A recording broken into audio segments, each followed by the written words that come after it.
A piece for the Post that's titled, "If Herschel Walker wins in Georgia, America will have lost its mind." And you write in part this: "The flashing red lights and blaring sirens are not just about the former football star's myriad of lies and stunning hypocrisy.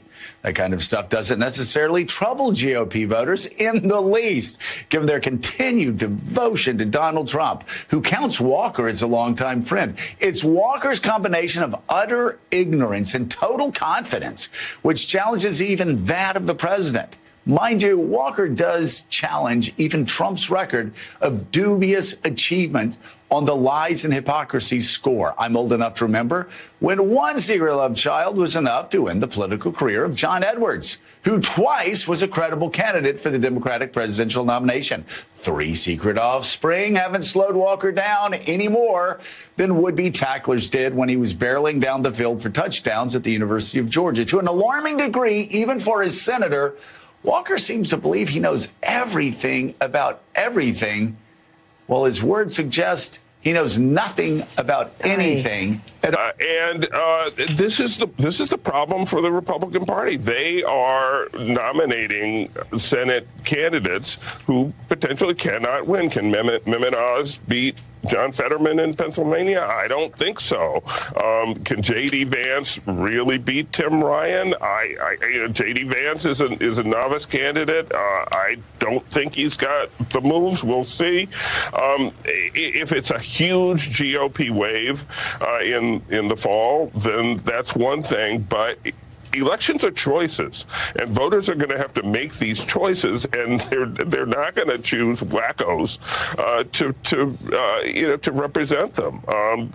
Those independents in the middle try to take an honest look at the candidates are going to say we just can't elect this Republican because this is just not a senator, and that's certainly the case in Georgia. And as far as where the Democrats stand right now, I think your analogy of the college basketball team that shoots 14% and is 1 point ahead at halftime is about right. I mean, the Democrats and President Biden have had, crisis followed by catastrophe, followed by calamity, all along to this point, and Biden still beats Trump in head-to-head matchups. If you assume the next 2 years can't get any worse in terms of circumstances, Democrats are not looking that bad for 24, and they're not looking near as bad as many people thought they would for 22. Coming up.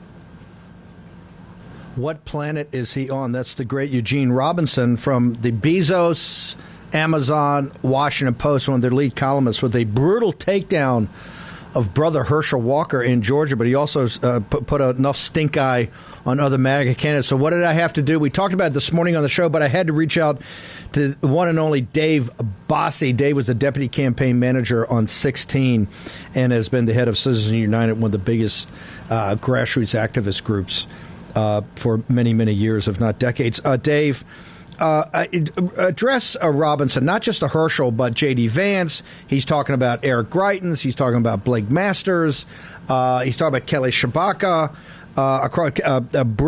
Katie Britt down in Alabama. You've got a rising wave of MAGA ascendant, and Eugene Robinson just dismissed them all. Your thoughts, Dave Bossie? Well, I don't sit around spending a lot of time thinking about Eugene Robinson's deep thoughts. I'll be honest with you. I dismiss him. I dismiss everything he stands for as a left-wing media activist. This guy couldn't run a campaign, let alone a newspaper. And I'll be honest with you, he's just exposing himself to what they are most afraid of, Steve. These people, the hardcore left, are deeply, desperately afraid of what's coming this November. And they're going to be taken over. The city, Washington, D.C., the Congress of the United States is going to be overrun by elected America First candidates. And he listed a whole bunch of them. that are unbelievably good conservative candidates. And let's just go through. Look, Katie Britt is going to be the next United States Senator from Alabama. That's a fact. I don't know what he's smoking. J.D. Vance is going to be. These are not going to be necessarily close races. J.D. Vance is a great candidate who is running a very, very good campaign and is going to get elected in the bright red state now of Ohio. So, and look, the Georgia thing, which is really where he hangs his hat, is Herschel Walker is an untested new candidate, but he's an exciting outsider. And the American people, Steve, want change agents coming to Washington, not people who are going to come and manage the decay that Eugene Robinson wants. The managed decline by our elites is what these people stand in opposition to. He also talked about like Tim Ryan, and they put a poll up in that segment from some left-wing organization that had Ryan up 9 points. It's what we're seeing is how dispirited they are. It's all about the electorate that shows up. This is one of the first things you taught me as I got back to the city. Say, look, all this polling and all that, it's who shows up. And particularly these midterms is always very dicey when you don't have people on the ticket. And particularly even President Trump. We talked about this at length in 2018. So walk me through your sense, having done a couple of 3 cycles before, of where do you think we are? Because he said, hey, look, if it's a red wave, then all bets are off. But right now, he says, he ends it by saying, I think we're much stronger in 22 and much stronger in 24 as of today. And that was this morning, the 12th of July, the year of our Lord 2022. So Dave Bossie, where do you think we are? Well, first, I'd like you to stipulate that you and I will take that segment that he just did and replay it on November 9th, the Wednesday after the election of this year, so we can analyze exactly what he was right about. And I think it's going to be very, very little. Let's talk about where we are today. The right track, wrong track numbers in virtually every poll, including the dishonest New York Times. Okay, the right track, wrong track has it from anywhere. Wrong track, all Americans, Republicans, Democrats, Independents, 78 to 87. That's the range of Americans who believe America's on the wrong track. Okay, that means we have between 12 and 20% of the people believe America's on the right track. That's if they're not lying to the pollsters. So, with inflation being the number one issue, meaning gas, groceries, kitchen table issues being the number one issue, with at the same time that the Democrats are trying to make the Supreme Court and their Second Amendment and their the defeat of Roe being the main issues over the last month, have had no impact on the polling nearly whatsoever. The Republicans. Hold it, slow down, stop. Hold it, stop. I wanted you to repeat that. What evidence have you seen? Because that's where they're hanging their hat on. Of course. 538, no, excuse me, Vox came out over the weekend and said, hey, here's the ones that are really in play post Roe v. Wade. They had 8 House seats, and it's Luria and Spanberger. It's the typical ones. I mean, it's 8 seats total.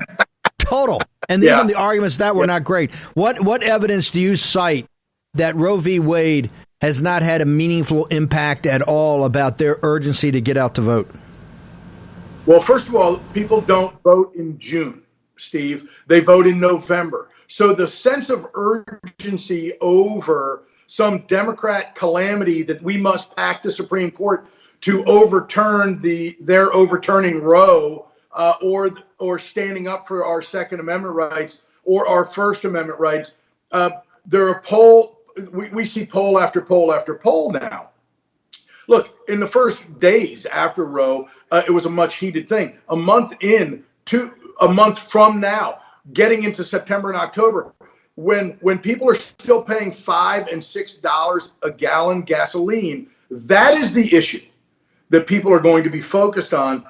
And sure, the Democrats must play fear mongering. They must make America afraid of voting for Republicans. But I got to tell you, we only have to win 5 seats in the House to take the House back. And we're going to have a red wave. We're going to win House seat after House seat. I got to tell you, I was doing an evaluation of seats today, and our pickup opportunities are tremendous. They are tremendous. And look, I know you and I like to talk about big pickups, but we're going to win a lot of races, whether it's 30 seats, 50 seats, 60 seats. I don't know as we sit here in mid-July, but I got to tell you, it's going to be a big number.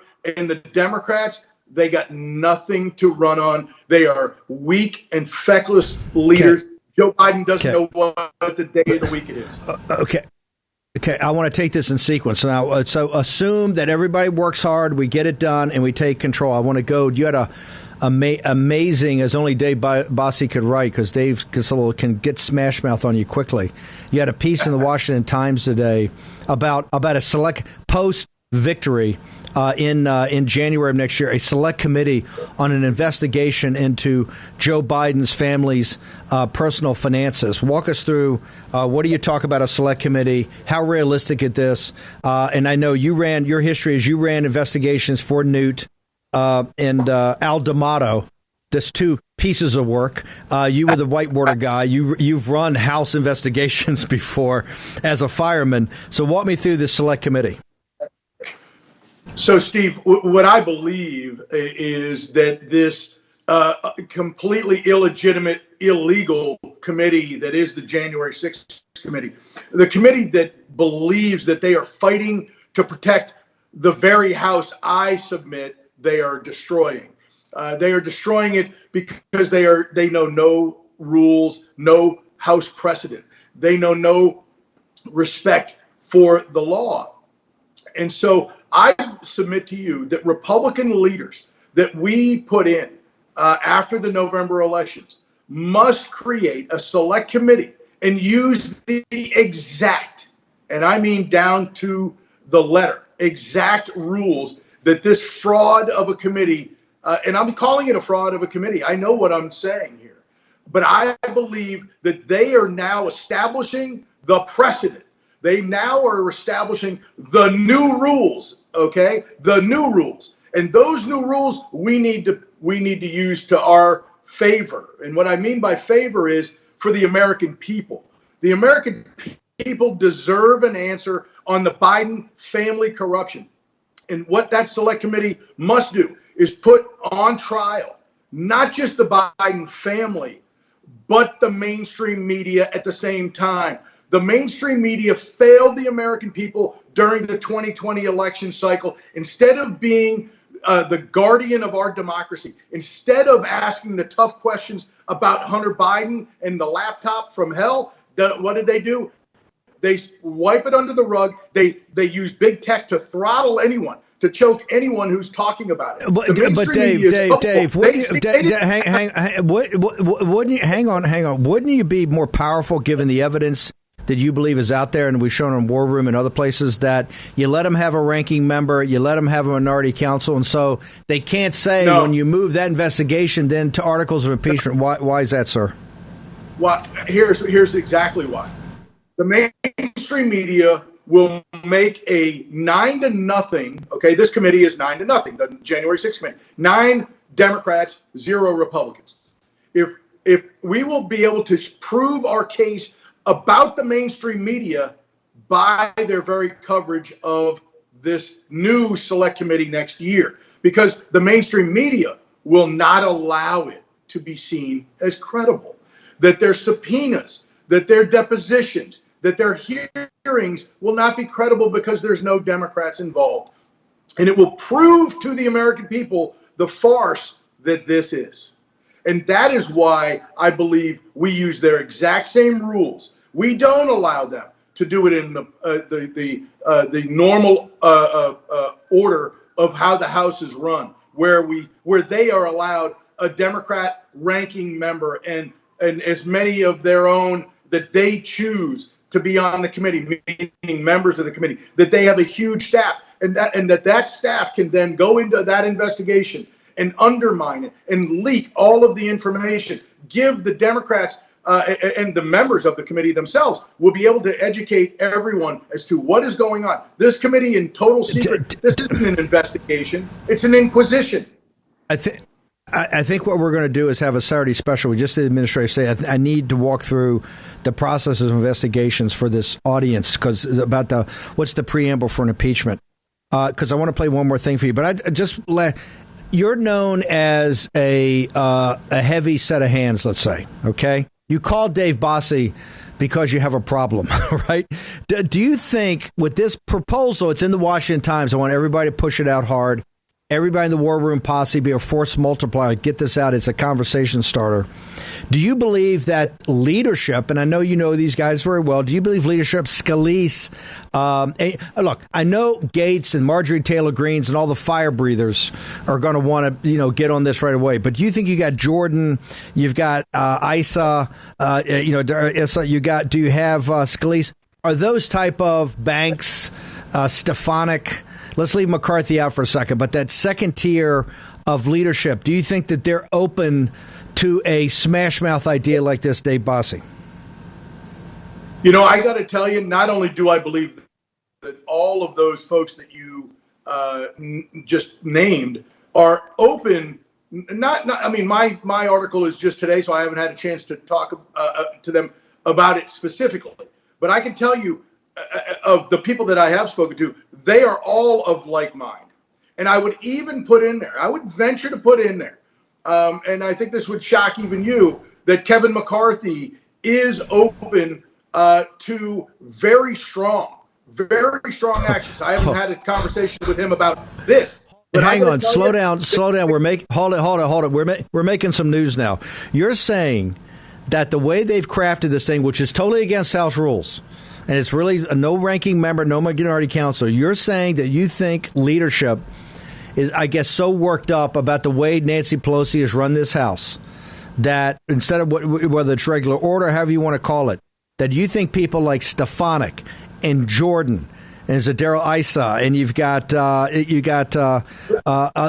Banks, right, Scalise, maybe even McCarthy. You think you got what we consider leadership or guys that aspire to leadership. You think that you've got them even having a discussion to weigh and measure this? Well, let's just have your audience think about this for a second. If you're Banks or Jim Jordan, you were kicked off a committee that you were rightfully placed on by your minority leader. Okay? So I believe that those two in and of themselves are definitely open to very strong, tough action against the Democrats. But let's just talk about Kevin McCarthy for a minute, because I know he's a favorite of ours, is that he was subpoenaed.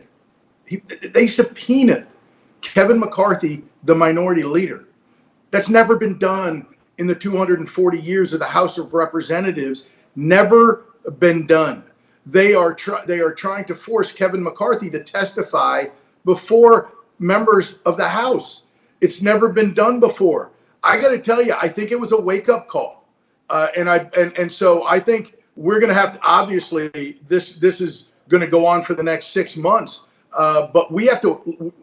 You always talk to your audience about let's win the race we're in. We have to win these races in November, and then we can have all of the conversations we want post-November about what this is going to look like in January, because we can't look past the left. To do everything they can to make sure we don't. Okay. I learned that from a very wise man named Dave Bossie, who was my deputy campaign manager on the thing, win the race you're in. In fact, I think that you told that to a guy named Donald J. Trump in August of 2010. Win the race you're in. Dave, we got to bounce. How do people get to you on social media? And I want to make sure all the staff, every Captain Bannon, everybody in the chat rooms, Captain Bannon's going to be here in the second half of the show with Terry Schilling, talking about this Title IX fiasco. Captain Bannon, everybody running my social media right now, Getter, all of it. I want to push this article. This article, people are going to be talking about this a long time, and this is going to be very important after the massive win in November. And Dave, I think you've hit a very interesting point. There have been things done with Nancy Pelosi that have never been done in 240 years of the People's House, and I think we're going to have an open discussion after a big. Got to win first. Got to put your shoulder to the wheel. Action, action, action, and win. But after that, I think all bets are off. Is essentially what you're saying. Absolutely. And if Captain Mo Bannon could follow me at Getter and Twitter, which she already does, David_Bossie, and on Truth Social at Dave Bossie. You could find this article this op-ed from the Washington Times on my Twitter, Getter, and Truth Social site. We've had it up on the screen. We're going to push it out right now. Great. Dave, thanks for taking time away this evening to join us. Thanks for having me, Steve. Okay, let's go out to thanks, brother. Okay, let's go out to Arizona 6. These are the races we got to win. It's Arizona's been totally redistricted, so the kind of for folks who know old Arizona, it's a little different. We got Kathleen Winn that joins us by phone because she's out working today to win this seat. Kathleen, Pinal County. Katie Hobbs is on MSNBC every 30 seconds. I thought she held herself up as the most squared away Secretary of State. I'm serious. I got Gina Griswold and Katie Hobbs. Katie Hobbs is made the case that she's so good as a Secretary of State. There was such a perfect election in 2020 that she's running for governor. I take it, Kathleen Winn, you think differently. Explain your position on this.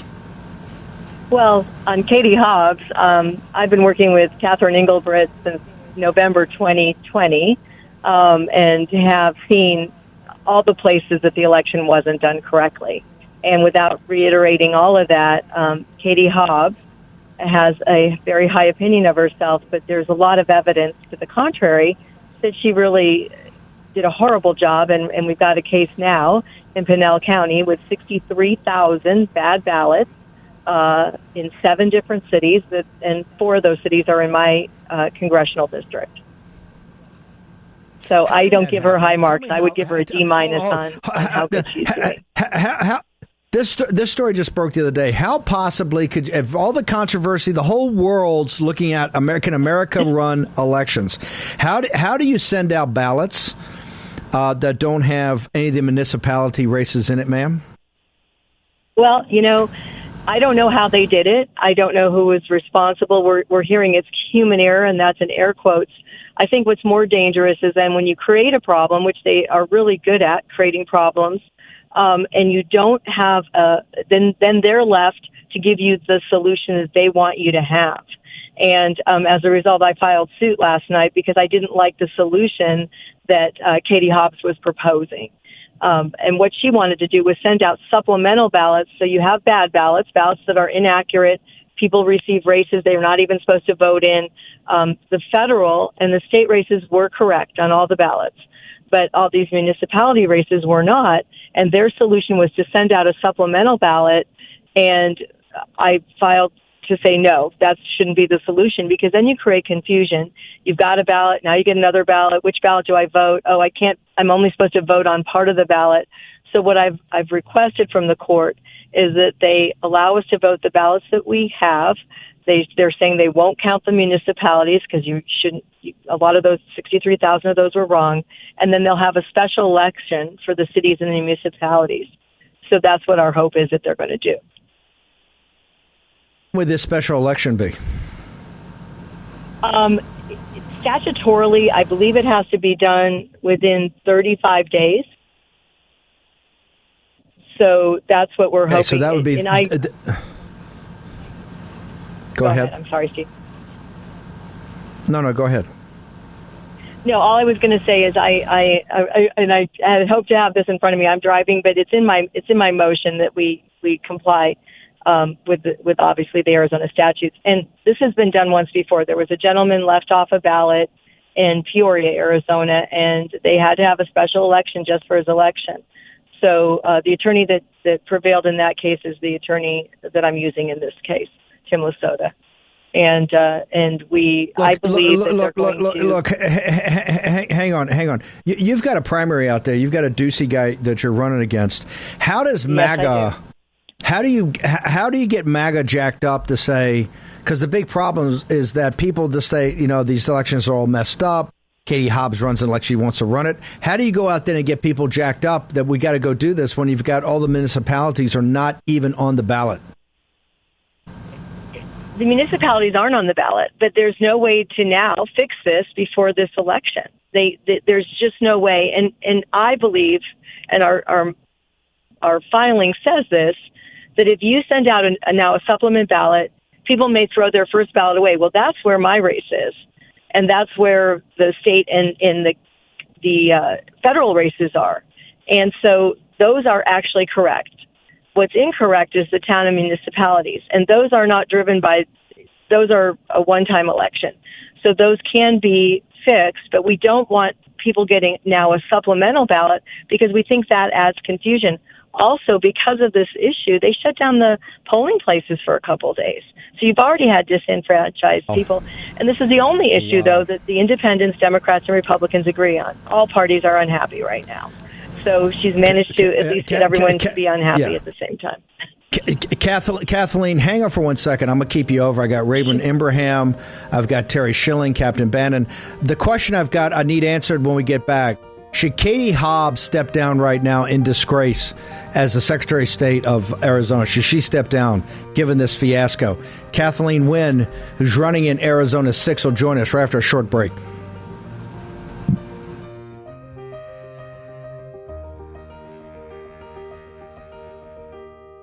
War Room Battleground with Stephen K. Bannon. Kathleen Winn joins us by phone. She's out in Arizona 6. She just filed a lawsuit on this fiasco. Believe it or not, there's 63,000 ballots that are not right in Pinal County in Arizona for this for the beginning, the early voting of the elections and the mail-in votes, all of it. Kathleen, real quickly, should Katie Hobbs resign? Yes or no?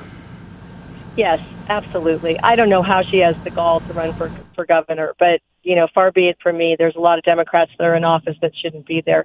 And but she probably could win the prize this week. Her solutions never work, but they get away with them, and they have gotten away with them. So I thought it was important that we raised our hand and said, hey, this is not correct. Also, two of these cities in Pinal County are in Maricopa County, good old Kingdom of Maricopa, where those elections are still, in my mind, had some flaws. So I believe that Katie Hobbs is not really the Peter principle is in full effect here. I think that she was incompetent in this job, and for her to be running for governor, I believe, is a gift for the Republicans in this state, and that we should beat her soundly in November. But it's also a disgrace with an invasion down there, all the issues there. The great state of Arizona, fabulous people, incredible, one of the most beautiful places on earth, and vibrant, robust, the whole thing, natural beauty, resources, and to have, it's a disgrace. It's a travesty. Kathleen, we're going to get you back on here, talk about your race. Give us your social media and give us your campaign site. WinnForCongress.com, WINN for Congress.com. Arizona needs a win. Kathleen Winn, CD6. Steve, I appreciate the time, and people are fired up in my district, and they don't want Ducey's guy. So Arizona needs a win. Thank you. We'll have you back in here, Arizona 6. Thank you very much, and thank you for taking time away to do it by phone. Okay, let's go to it's a big day in history today. One of our favorite people, Raymond Ibrahim, joins us. Raymond, the book is on fire. I've gotten so many compliments of people that have ordered it.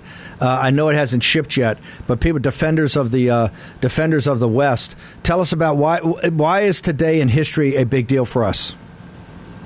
Sure, thanks, Steve. So it's actually the fall of Acre, or however you want to pronounce it, Acca or Accra, to the Crusaders. And this is the first time after Saladin really completely devastated the Crusaders and took Jerusalem in 1187 that the Crusaders made a comeback. And it really inaugurates what's called the Third Crusade, which is really the most violent and bloody of all of them in the fights.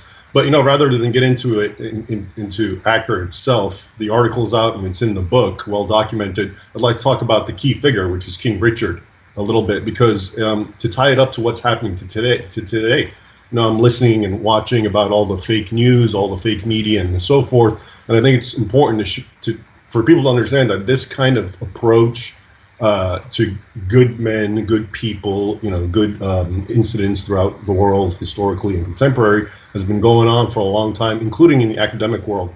So Richard, when you look at the primary sources, as I've done in the book, both Christian and Muslim sources, comes out as a very noble, brave, altruistic, self-sacrificing man, pious, okay, and he sacrificed so much to go in there and fight and help protect Christians in the East and also recover Jerusalem. But today, when you look at secondary histories or how he's portrayed in the academic circle, it's completely different. There's a famous saying where he was a bad husband, a bad son, a bad this. And moreover, he was portrayed since 1948 and continues today as a homosexual, even though there's zero evidence for this. The evidence that they pull out is the fact that he had no children. Okay, so based on that deduction, I guess every childless man is a homosexual. That's how absurd it is. And the fact that back in those days, men commonly slept together in the same bed. And there's a record of him sleeping with King Philip because they grew up together. So my point is, this thing is going on, and these attacks, and one of the most important to keep in mind, and which I really address in the book, is he actually executed 2,600 Muslims in Accra. After he took Accra, he made a deal with Saladin, and Saladin was supposed to release several Christians, return the true cross, and so forth, and he kept reneging and stalling and trying to, mobilize his own forces, Saladin. So after he gave him an extended period of time and he kept failing to meet the requirements, Richard actually took all the Muslim out in front of Saladin and had them beheaded. Now, what's interesting about this is one of the key stories in the academic world. Al Jazeera had a whole segment about it. I watched it, and it's presented as one of the grievances that Muslims continue to have till this day, and that's why we have terrorism. That's why we have ISIS, because they're getting back at what King Richard did, et cetera, et cetera. But they don't tell you how Muslim leaders, including Saladin, before and after Richard, did engage in worse atrocities. Saladin had, after the Battle of Hattin, which I mentioned right before Jerusalem in 1187, all the military orders, the Templars and the Knights Hospitalers, completely beheaded in a very Islamic ritual, gruesome execution. And there's another caliph that comes to mind right now. In the mid-9th century, he conquered Amorium in Asia Minor, and he killed 40,000 Christian civilians. And there were so many slaves that when he came across 4,000 men, as opposed to attractive women and children, he just ordered them dead, executed on the spot. So my point is, it's once again, you get this, they take one thing and they blow it out of proportion, and then they cover up for all the many worse, atrocities by Muslims. But it's really going on. For people, for your book, I think one of the grabbers is that he never got to, correct me if I'm wrong, this crusade was so tough, but he didn't actually take over Jerusalem, the Third Crusade. Yeah. Because they said it was a failure, but it really wasn't. He never laid siege to it. Yeah. Also, all the stories about from the 1930s movies, Robin Hood, and everything you see about Robin Hood and Ivanhoe and all those great Technicolor films, all revolve around the Saxons and the Normans. It's always the same thing. Richard the Lionhearted is coming back from the Holy Land, and why did he leave his people in England, and why did he let the Normans overcome it, and about his ransom and all that. So you've got all of it. We got to bounce, but talk to people. How did they get the book, and where do they get the articles you're putting out about the book, and when will the book be delivered? Sure. Well, the book, I'm happy to say, just came out, at least for me. I just got it, the author's copies. I believe if you order it right now or whenever you order it, it's going to be released in less than 2 weeks. So you should have it in maybe about 10 days or so.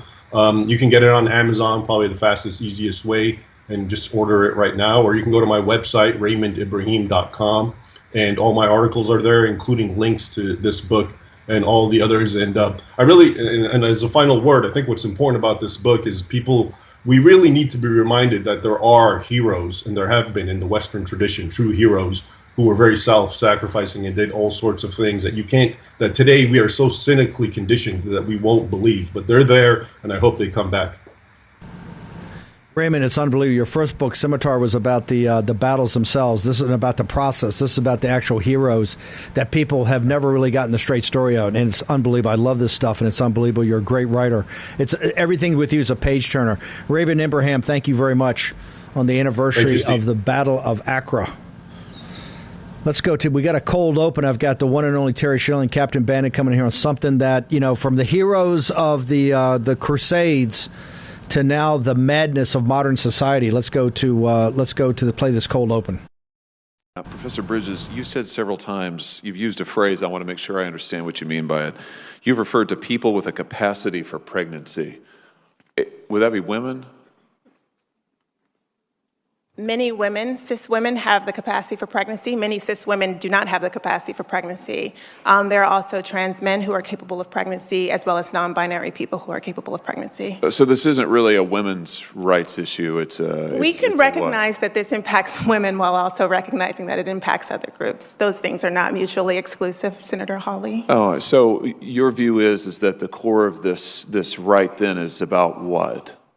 So I want to recognize that your line of questioning is transphobic, and it opens up trans people to violence by not recognizing that. Wow, you're saying that I'm opening up people to violence by asking whether or not women are the folks who can have pregnancies? So I want to note that 1 out of 5 transgender persons have attempted suicide.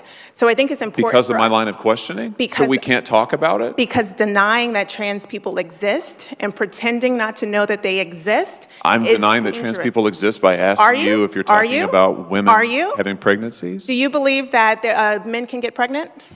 No, I don't think women can get pregnant. So you're denying that trans people exist? And that leads to violence? Is this how you run your classroom? Are students allowed to question you? Absolutely. Or are they also treated like this, where No, they're told that they're opening up people to violence? We have a good time in my class. You should join. Oh, I bet. You might learn a lot. Wow, I would learn a lot. I've learned a lot just in this exchange. Absolutely. Extraordinary. Yep. Wow, Professor Bridges and the one and only Josh Hawley going at it. Let me bring in Terry Schilling. Before we get into the Title IX, because it flows from this, explain, Professor Bridges, and Josh Hawley's one of the smartest guys we got in there. Hey, one thing I'll tell you about these folks, they're not shy about blowing back on you, right? Boom, she's right up in your grill. Josh Hawley or not, Terry Schilling.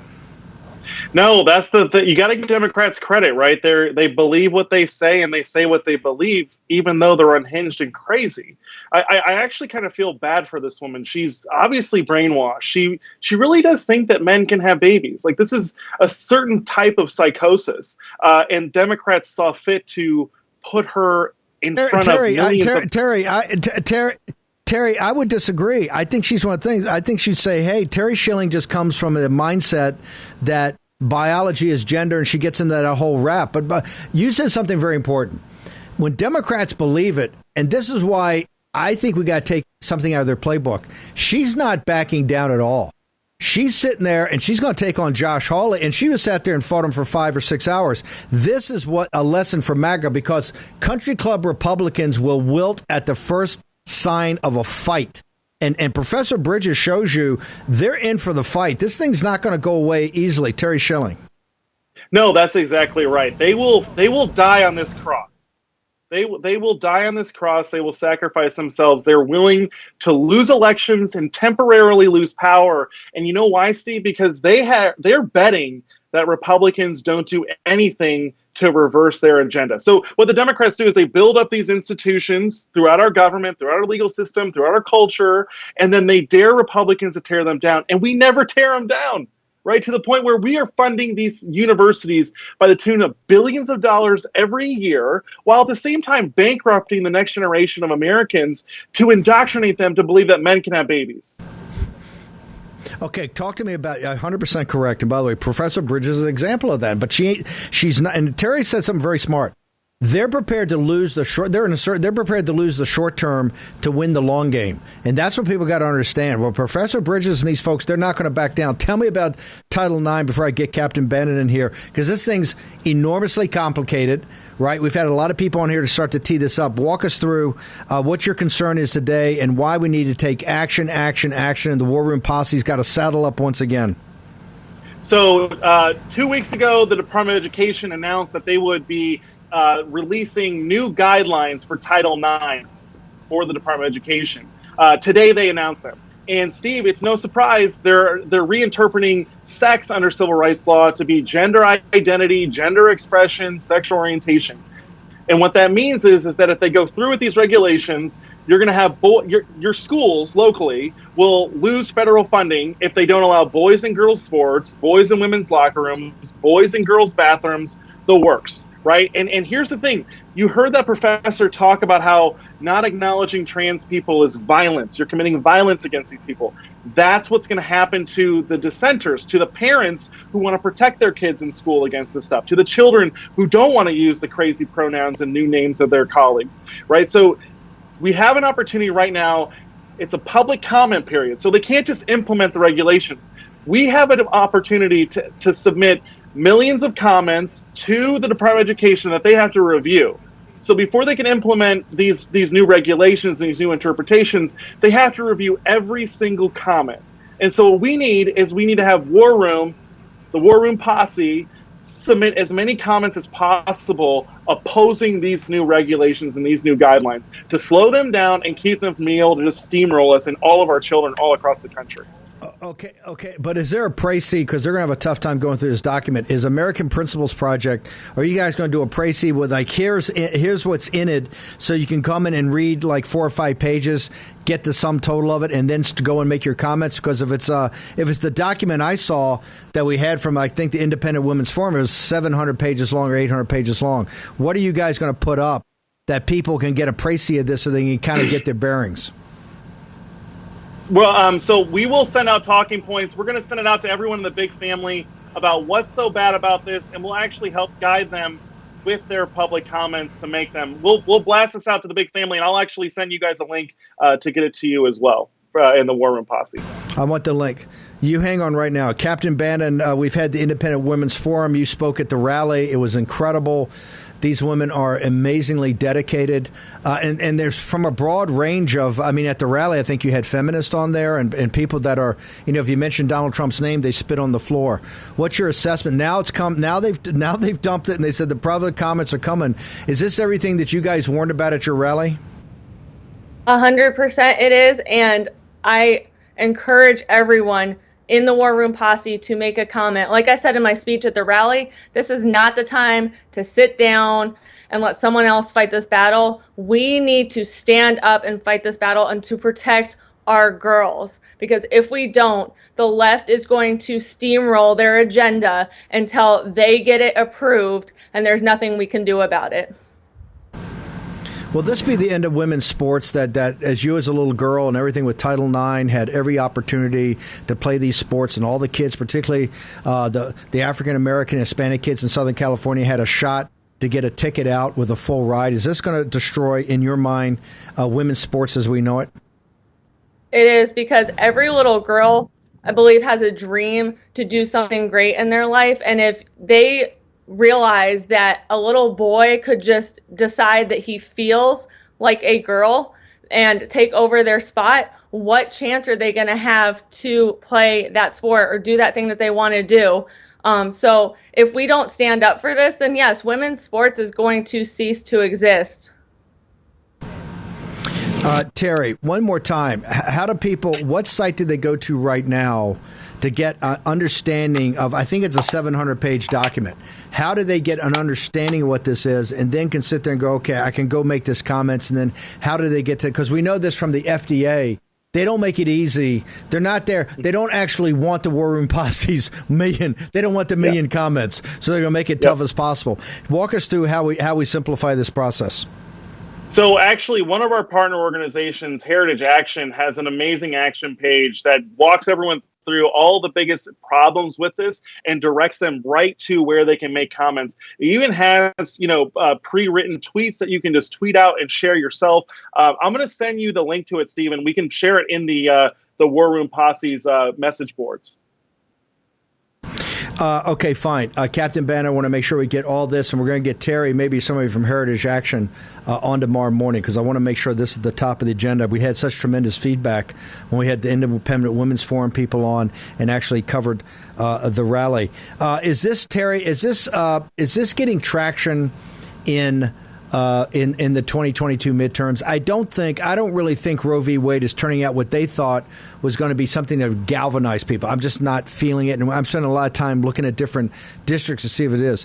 Is this something This actually works for us, doesn't it? I mean, are they going to rally a lot of people around here? I just can't imagine a lot of working class Hispanics and African Americans who are so conservative culturally going to the ramparts to push this.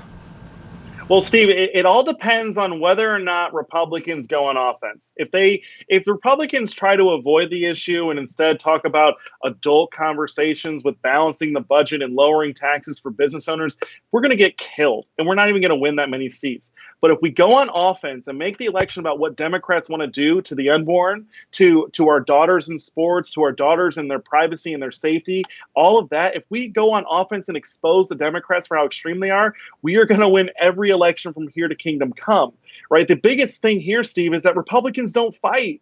We let the Democrats steamroll us. We let them get away with murder, literally, of babies. And we need to make them pay a price for that. And we finally, with overturning Roe, we have an opportunity. Finally, with all of the extremism on the trans stuff with our kids, we finally have an opportunity to make them pay a price for their cultural and anti-family extremism. This is why I like that clip we started with Professor Bridges and Senator Hawley.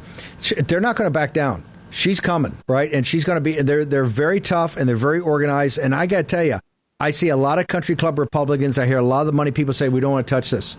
We just don't want to touch it. Captain Bannon, should we go on offense of this? And then give us your social media. How can people get to you? Yes, we need to go on offense on this because, like Terry said, like you said, they're not going to back down. If we do not go on offense and do what we need to do to protect our girls, then they will not stop. Democrats will not stop. And my social media is, you can find me on Getter and Twitter at Maureen_Bannon and also on Instagram at Real Maureen Bannon. And we got to get that Dave Bossie editorial, the Washington Times up. Schilling, I'm going to track you down in the Heritage Access, guys. I think I want you back on the show tomorrow morning. Give your social media. How do people get to American Principles? It's Schilling 1776 across all the platforms, Getter and Twitter, all that. But guess what, Steve? This is only going to be an issue if we can fund our campaign ads this cycle to attack Democrats and hold Republicans accountable. So go to AmericanPrinciplesProject.org. That's how you can fund our campaign ads. We're going to have some hot spots coming. Terry Schilling, thank you very much for American Principles. Captain Bannon, thank you for organizing this. Okay, tomorrow at 10 o'clock in the morning, we're going to have Dave Bratt is going to be in studio. Congressman Boebert's going to be in studio. Jerome Revere from European Member of Parliament. The show is packed wall to wall tomorrow. You're not going to miss it. Be back here. See ya. 10 o'clock in the morning in the War Room.